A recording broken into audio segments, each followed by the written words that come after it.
Ang mabuting balita ng Panginoon, ayon kay San Lucas.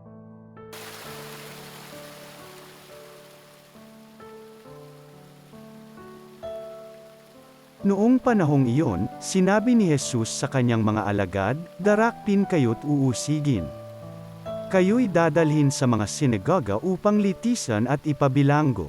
At dahil sa akin ay ihaharap kayo sa mga hari at mga gobernador. Ito ang pagkakataon ninyo upang magpatotoo tungkol sa akin. Ipanatag ninyo ang inyong kalooban.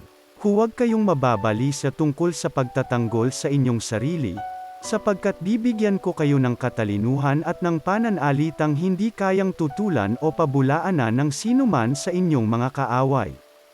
Ipagkakanulo kayo ng inyong mga magulang, mga kapatid, mga kamag-anak, at mga kaibigan. At ipapapatay ang ilan sa inyo. Kapupuotan kayo ng lahat dahil sa akin, ngunit hindi mawawala ni isang hibla ng inyong buhok. Sa inyong pagtitiis ay tatamuhin ninyo ang buhay na walang hanggan." Ang mabuting balita ng Panginoon.